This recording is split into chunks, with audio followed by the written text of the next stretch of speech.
सबसे बड़ी खबर से। छोटे शहर की बड़ी कहानियां। हमने वो देखा जो अनकहा है। अब खबर आपकी उंगलियों पर। खबरों से परे, हर खबर पर हमारा नजरिया।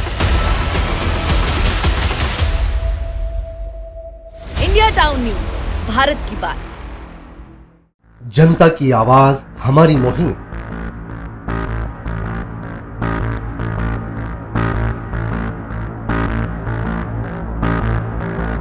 डिजिटल युग की नई आवाज। जनता का भरोसा, जनता की जीत, जनता का मत, ये सारी चीजें जब दावे करती है, हारती है, तो ईवीएम पर सवाल क्यों? आपके लिए सबसे बेहतरीन हमारा प्रयास। इस वक्त की सबसे बड़ी खबर आपको बता रहे हैं। इंडिया टाउन न्यूज, भारत की बात। नमस्कार, इंडिया टाउन न्यूज के इस बुलेटिन में आप सभी का स्वागत है। मैं हूं आपके साथ रंजना राज। समय है इंडिया टाउन न्यूज में मध्य प्रदेश की खबरों का। खबरों को विस्तार से देखने के पहले आइए डालते हैं उन खबरों पे नजर जो बनी है इस वक्त की सुर्खियां।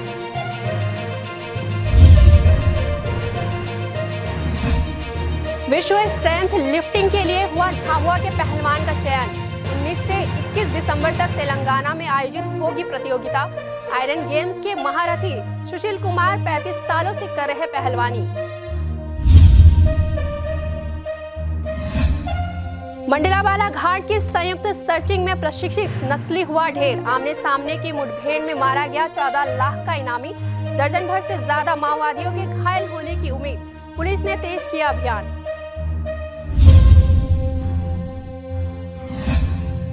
बुरहानपुर का पैडमैन बना देश के लिए मिसाल। घूम घूम कर महिलाओं को कर रही जागरूक। मासिक धर्म और सैनिटरी नैपकिन को लेकर अब तक कर चुके हैं 400 किलोमीटर की यात्रा। निःशुल्क पैड भी बांटते हैं सुरेंद्र पामनी। अब खबरें विस्तार से। पश्चिम मध्य प्रदेश के आदिवासी अंचल झाबुआ जिले के पहलवान सुशील वाजपेयी तेलंगाना के हैदराबाद में 19 से 21 दिसंबर तक चलने वाली विश्व स्ट्रेंथ पावर लिफ्टिंग चैंपियनशिप में हिस्सा लेंगे। इस दौरान झाबुआ का यह पहलवान अलग अलग देशों के खिलाड़ियों को चुनौती देंगे।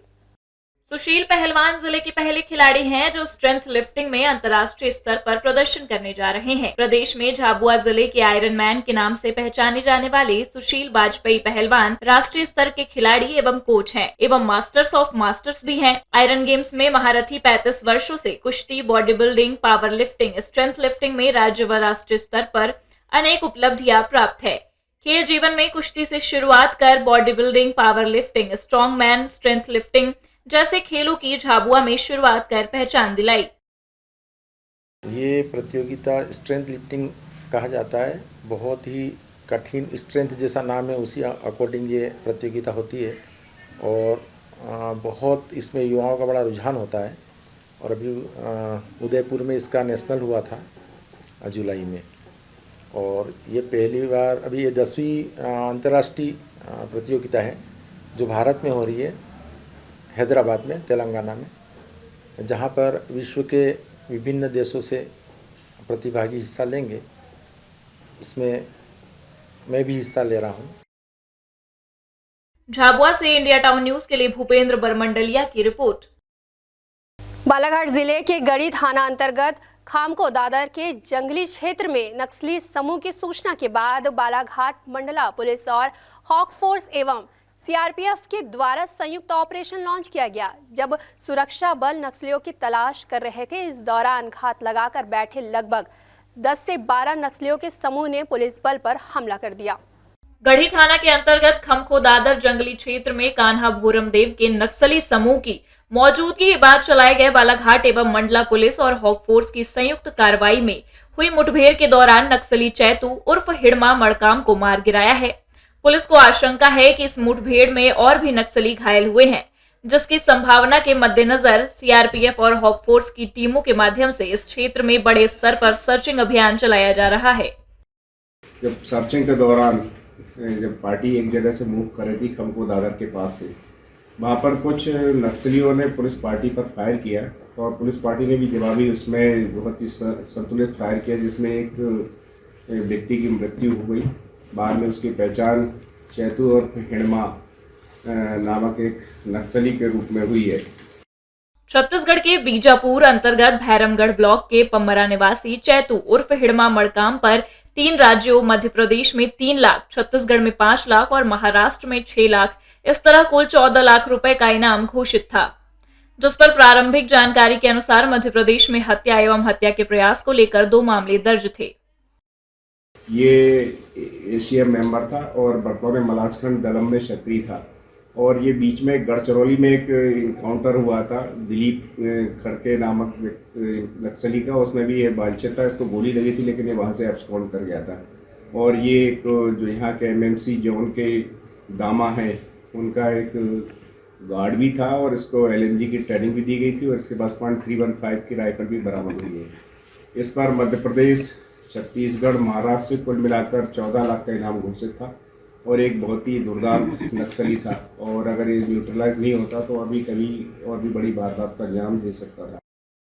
घटना के बाद मृतक नक्सली चैतू का घर ग्रामीण अंचल में होने से परिजनों को जानकारी देने के लिए बीजापुर पुलिस को सूचना दी गई। बालाघाट से इंडिया टाउन न्यूज के लिए अनुराग झा की रिपोर्ट। वृद्ध महिला और 2 युवतियों की हत्या का पुलिस ने खुलासा कर दिया है। हत्यारा कोई और नहीं बल्कि जीजा और साला निकले।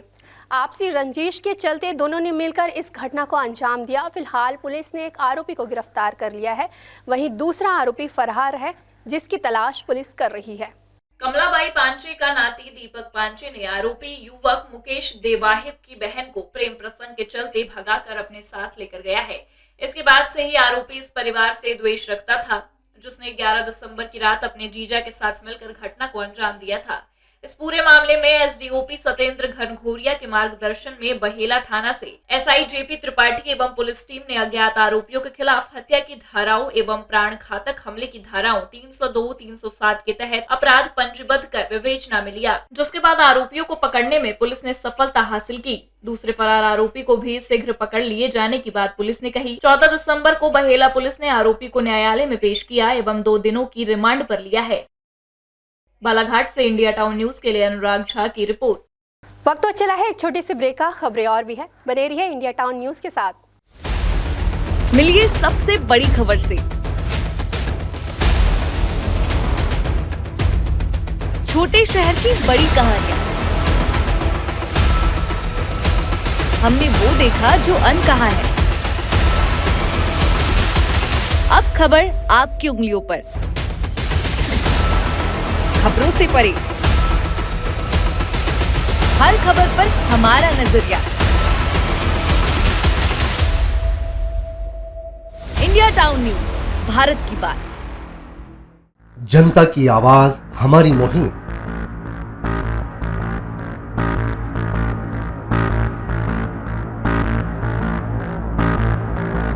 डिजिटल युग की नई आवाज। जनता का भरोसा, जनता की जीत, जनता का मत, ये सारी चीजें जब दावे करती है, हारती है, तो ईवीएम पर सवाल क्यों? आपके लिए सबसे बेहतरीन हमारा प्रयास। इस वक्त की सबसे बड़ी खबर आपको बता रहे हैं। इंडिया टाउन न्यूज, भारत की बात। ब्रेक के बाद आप सभी का स्वागत है। चलिए बढ़ते हैं अगली खबर की ओर। बुरहानपुर जिले के सुरेंद्र बामने देश सहित पूरे प्रदेश में अपने कार्यों को लेकर चर्चा का विषय बने हुए हैं। जहां हमारे देश में महिलाएं मासिक धर्म के बारे में खुलकर बात नहीं कर पाती, वहीं सुरेंद्र साइकिल में घूम घूम कर निःशुल्क सैनिटरी पैड का वितरण कर रहे हैं और सैनिटरी पैड के उपयोग को लेकर लोगों को जागरूक भी कर रहे हैं, जो वाकई काबिल तारीफ है। बुरहानपुर महिलाओं और युवतियों को पूरे प्रदेश में सैनिटरी पैड निशुल्क मिले, इसके लिए होशंगाबाद का युवक सुरेंद्र बामने साइकिल पर घूमकर पूरे प्रदेश में जागरूकता फैला रहा है। सुरेंद्र बामने ने बताया, सरकार महिलाओं और युवतियों को निशुल्क सैनिटरी पैड उपलब्ध करवाए, जिससे उन्हें बीमारियों के संक्रमण से रोका जा सके। बता दें कि सुरेंद्र बामने ने अब तक 400 किलोमीटर की यात्रा साइकिल से पूरी की है। यात्रा का अगला पड़ाव बुरहानपुर से खरगोन की ओर है। ट्रेन से जब मैं आ रहा था तो एक लड़की को सैनिटरी भी पैड नहीं था। उसके बाद पीरियड्स आना स्टार्ट हुए थे, उसके कपड़े गंदे हो चुके थे। तो मैंने देखा कि अगर सैनिटरी पैड होता तो ये ट्रेन में इस्तेमाल कर सकती थी ना कहीं। लेकिन फिर उसके बाद मेरे माइंड में आया कि निःशुल्क होना चाहिए, तो हर एक लड़की, हर एक महिला अपने साथ यात्रा में भी रख सकती है और सैनिटरी पैड इस्तेमाल करेगी, गंदा कपड़ा नहीं करोगी तो बहुत सी बीमारियों से बच सकती है। सुरेंद्र ने बताया कि वे ट्रेन से सफर कर रहे थे। उस वक्त एक युवती को मासिक धर्म की तकलीफ हुई। इस घटना से प्रेरित होकर उन्होंने महिलाओं और युवतियों को सरकार से निःशुल्क सैनिटरी पैड निःशुल्क उपलब्ध कराने के लिए साइकिल यात्रा शुरू की है। यह यात्रा पूरे प्रदेश से गुजरेगी। प्रशासन से भी आग्रह किया जाएगा। बुरहानपुर से इंडिया टाउन न्यूज के लिए सोनू सोहले की रिपोर्ट। शाहजहांपुर जिले में एसटी/एससी के लोगों पर बढ़ते अत्याचार को रोकने के लिए भीम आर्मी कार्यकर्ताओं एवं पीड़ितों ने जिला कलेक्ट्रेट के सामने एक दिवसीय धरना दिया। धरने के दौरान उन्होंने जमकर नारेबाजी कर अपना विरोध प्रदर्शन किया और चक्का जाम कर दिया। भीम आर्मी कार्यकर्ताओं का कहना है कि जिले में लगातार SC/ST के लोगों पर अन्याय अत्याचार बढ़ते जा रहे हैं। पुलिस के द्वारा उचित कार्यवाही नहीं की जा रही है। जिले के अलग अलग थाना क्षेत्र में ऐसे कई मामले हैं जिस पर पुलिस के द्वारा मामले को गंभीरता पूर्वक नहीं लिया गया है, जिससे पीड़ितों को न्याय नहीं मिल रहा है। उन्होंने पुलिस की कार्यशैली पर कई सवाल खड़े किए हैं। भीम आर्मी कार्यकर्ताओं ने धरना प्रदर्शन कर रोड जाम किया। इस दौरान मौके पर पहुंचे पुलिस अधिकारी ने मांग पूरी होने का आश्वासन दिया है। शाहजहांपुर से इंडिया टाउन न्यूज के लिए दिलीप सौराष्ट्री की रिपोर्ट। प्रत्येक 15 दिसंबर को केंद्रीय विद्यालय का स्थापना दिवस पूरे भारत में मनाया जाता है। इसी कड़ी में ढाना में केंद्रीय विद्यालय के संगठन स्थापना के 60 साल पूरे होने पर प्रत्येक वर्ष की भांति इस वर्ष भी स्थापना दिवस मनाया गया। स्थापना दिवस के अवसर पर विभिन्न सांस्कृतिक एवं रंगारंग कार्यक्रम स्कूली छात्र छात्राओं के द्वारा प्रस्तुत किए गए, जिसमें केंद्रीय विद्यालय गीत एवं विभिन्न छात्र छात्राओं द्वारा एकल सामूहिक गाने नृत्य के कार्यक्रम प्रस्तुत किए गए। इस दौरान विद्यालय के प्राचार्य विनोद कुमार ने केंद्रीय विद्यालय संगठन एवं केंद्रीय विद्यालय ढाना द्वारा शिक्षा के प्रसार में योगदान पर प्रकाश डाला एवं छात्र छात्राओं का मार्गदर्शन किया। संपूर्ण कार्यक्रम का संचालन मनीष कुमार नरूका एवं राहुल हर्षे ने किया। सागर से इंडिया टाउन न्यूज के लिए सतीश सेन की रिपोर्ट। पूरे प्रदेश में 16 दिसंबर से संकल्प यात्रा की शुरुआत हो रही है। इसके लिए शासन प्रशासन ने पूरी तैयारियां कर ली है। वहीं यात्रा की समीक्षा वर्चुअल रूप से नवनिर्वाचित मुख्यमंत्री भी कर चुके हैं। वहीं इस यात्रा में हर विधानसभा से चुने हुए जनप्रतिनिधि के अलावा कल्याणकारी योजनाओं से संबंधित विभाग के अधिकारी कर्मचारी के अलावा क्षेत्र के स्व सहायता समूह मौजूद रहेंगे। भारत संकल्प यात्रा के दौरान शहरी और ग्रामीण क्षेत्रों में शासन की योजनाओं के प्रचार के लिए प्रचार रथ भ्रमण करेगा। प्रत्येक रथ एक दिन में 2 स्थानों का भ्रमण करेगा। रथों के भ्रमण को लेकर एक रूट चार्ट का भी निर्धारण किया गया है। वहीं इस यात्रा की जानकारी रीवा के अपर कलेक्टर ने दी। भारत सरकार के निर्देशानुसार भारत सरकार के निर्देशन में संकल्प यात्रा की तरह की एक अच्छी यात्रा निकाली जाकर, जैसे कि पूर्व में भी कई इस तरह के अभियान आए हैं जहाँ पे कि अंतिम छोर के जो हितग्राही हैं उन तक शासन प्रशासन को पहुँचाकर और लोगों को उन हाशिए के लोगों को योजनाओं का बेहतर ढंग से लाभ दिया जा सके, इस कार्य को किया जाता है। इस स्थल में सभी प्रमुख 11 विभागों के स्टॉल अनिवार्य रूप से लगाए जाएंगे। साथ ही स्वास्थ्य शिविर लगाए जाएंगे जिसमें रोगियों की निःशुल्क जांच की जाएगी। रीवा से इंडिया टाउन न्यूज के लिए मोहम्मद शमीम सौदागर की रिपोर्ट। मध्य प्रदेश में आए दिन भ्रष्टाचार के नए मामलों का उजागर हो रहा है। इसी कड़ी में एक और भ्रष्टाचार का मामला सामने आया है, जहां सड़क निर्माण के दौरान करोड़ों का घोटाला सामने आया है। वहीं प्रशासन कुंभकर्णीय नींद में सो रहा है। मध्य प्रदेश के आदिवासी बाहुल्य झाबुआ जिले में भ्रष्टाचार किस कदर हावी है, इसका साफ नमूना जिले के मेघनगर के ग्राम खच्चर तोड़ी में बनी नवीन डामर सड़क निर्माण में देखने को मिल रहा है, जहां आजादी के बाद पहली बार ग्रामवासियों को डामर सड़क की सौगात मिली। मगर पद्मावती कंस्ट्रक्शन कंपनी द्वारा 97 लाख की लागत से बने इस रोड को पलीता लगा दिया। वहीं कुर्सी में बैठ कुछ भ्रष्ट अधिकारी व कर्मचारी ठेकेदार से मिलीभगत कर तय मापदंडों को ताक में रखकर घटिया सड़क का निर्माण कर डाला। इस सड़क को अभी बने महीना भी नहीं हुआ और जगह जगह से ये डामर सड़क अभी से ही धंसने लगी तो सड़क में दरारें पड़ने लगी हैं। हत्ता टोड़ी नया गांव जागीर में डामरीकरण रोड बना है। कई समय से मांग चल रही थी, आज़ादी के बाद ये अभी पहली बार इस गांव में रोड बना है। वो जगह जगह से उस पर दरारें पड़ रही है। साथ ही इसमें बहुत घटिया किस्म का मटेरियल डाला गया है। एवं जो एक कुआं है, कुएं के पास में 2.5 फीट का पुराना फाउंडेशन था, उसके साइड से रोड निकला हुआ था। तो वहाँ पर कुएं की दीवार से चिपका करके डामरीकरण हो गया और कुएं के पास में किसी प्रकार की जनहानि होने की संभावना है। वहाँ थोड़ा सुधार किया जाए, इसकी जांच कर इसको पुनः रिपेयर किया जाए। 97 लाख रुपए का रोड है, न तो नाला है और घटिया किस्म का रोड बनाकर लोगों को लिपापोती करके दिखा दिया कि 50 साल के इंतजार में जिस रोड की हमको उपेक्षा थी, उसके आधार पर रोड की गुणवत्ता नहीं हो पाई है। अतः श्रीमान जी से निवेदन है कि इसको पुनर्जांच कर व्यवस्थित इसको बनाने की कृपा करें। इस मामले को जब पीडब्ल्यूडी के अधिकारियों को संज्ञान में लाया गया तो अधिकारी जांच करने पहुंचे, मगर अपने आप को पाक साफ साबित करने के चक्कर में कैमरे से बचते नजर आए। जबकि ग्रामीणों ने पीडब्ल्यूडी के अधीनस्थ अधिकारियों को रोड की पूरी स्थिति बता दी और अपना मोर्चा खोल दिया। झाबुआ से इंडिया टाउन न्यूज के लिए भूपेंद्र बरमंडलिया की रिपोर्ट। स्वास्थ्य सुविधाओं के नाम पर किस तरह से लोगों की जान से खिलवाड़ किया जाता है, इसका जीता जागता नमूना काकनवानी प्राथमिक स्वास्थ्य केंद्र में देखने को मिल रहा है, जहां नसबंदी का ऑपरेशन कराने आई महिला की 3 दिन के बाद ही मौत हो गई। मामला आदिवासी बाहुल्य झाबुआ जिले का है। परिजनों का आरोप है कि डॉक्टर की लापरवाही की वजह से महिला की मौत हुई है। नसबंदी के कुछ घंटों बाद महिला को घर भेज दिया गया था। घर पर उसकी तबीयत खराब हो गई थी। उसे पुनः अस्पताल ले गए, जहां उसे गोली दी गई, लेकिन वह ठीक नहीं हुई और उसकी हालत और बिगड़ गई। उसे जिला अस्पताल ले जाते वक्त रास्ते में उसकी मौत हो गई। डॉक्टर की लापरवाही से मेरी मिसेस की जान चले गई और मेरे पास कुछ है नहीं, क्या करूँगा अभी? ये सब छोरा, ये 4 छोरे, ये कैसे पालूंगा? न झोपड़ी है न कुछ नहीं है, ये झोपड़ी है, ये सब पहाड़ की बांधी हुई है। बंदी का नसबंदी का ऑपरेशन करा है, इसीलिए मेरी पत्नी की जान चले गई। डॉक्टर की लापरवाही। 3 से 4 घंटे बाद छुट्टी वहाँ से दे दी गई और उसके 1 दिन बाद से पेट में थोड़ी जलन और उल्टी खांसी वगैरह आना शुरू हो गया था। सर पहले तो हम ले गए थे यहाँ काकनवानी अस्पताल, तो वहाँ पे टेबलेट वगैरह दी थी, उससे थोड़ा सा और कम पड़ा था। और जब 12 तारीख को सुबह 4 बजे थोड़ी ज़्यादा प्रॉब्लम हुई तो हम 5 बजे यहाँ से लेकर थानला अस्पताल के लिए रवाना हुए। तो टोल नाके के आसपास ये घटना।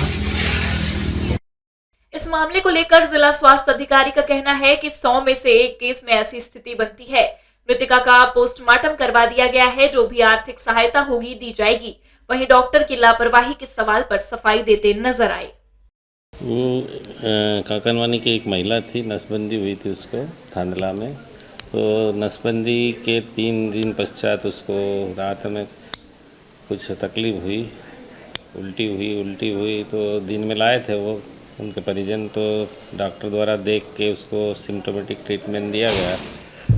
उसके पश्चात वो घर ले गए। घर ले जाने के बाद में रात में उनको कोई उसी रात को, वो दोपहर में लाए थे, रात में उसको तकलीफ हुई। तो उसके बाद में उन्होंने मतलब ध्यान नहीं दिया और परिजन अगर अस्पताल टाइम से ले आते हैं और तकलीफ़ ज़्यादा हो रही तो उस दौरान अगर उसको ट्रीटमेंट मिल जाता तो शायद वो बच जाती। तो परिजन तो आरोप लगाते हैं, लेकिन हुआ तो कुछ कॉम्प्लिकेशन की वजह से ही हुआ है, कोई कारण तो रहा है तभी मृत्यु हुई उसकी। तो उसकी हम पोस्टमार्टम भी कराया गया है और शासन के नियमानुसार उसको सहायता दी जाएगी जो निर्धारित। नहीं, डॉक्टर की गलती कहें नहीं कहें, डॉक्टर की गलती तो वो इस तरह के कॉम्प्लिकेशन होते हैं, हज़ारों में एक तो होते हैं। इसमें अलग कोई डॉक्टर की लापरवाही तो अभी सामने ऐसी नहीं आई मेजर कोई। झाबुआ से इंडिया टाउन न्यूज के लिए भूपेंद्र बरमंडलिया की रिपोर्ट। ये थी अब तक की खबरें। अब मुझे दीजिए इजाजत, लेकिन आप अपने पसंदीदा न्यूज़ चैनल को लाइक, शेयर और कमेंट्स करना ना भूलें। साथ ही पल पल की खबरों और मनोरंजन के साथ ही देश प्रदेश की खबरों के लिए आप जुड़े रहिए इंडिया टाउन न्यूज़ के साथ। नमस्कार। जनता की आवाज हमारी मुहिम।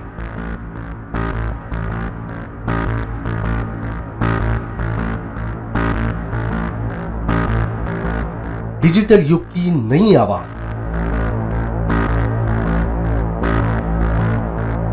जनता का भरोसा, जनता की जीत, जनता का मत, ये सारी चीजें जब दावे करती है, हारती है, तो ईवीएम पर सवाल क्यों? आपके लिए सबसे बेहतरीन हमारा प्रयास। इस वक्त की सबसे बड़ी खबर आपको बता रहे हैं। इंडिया टाउन न्यूज, भारत की बात।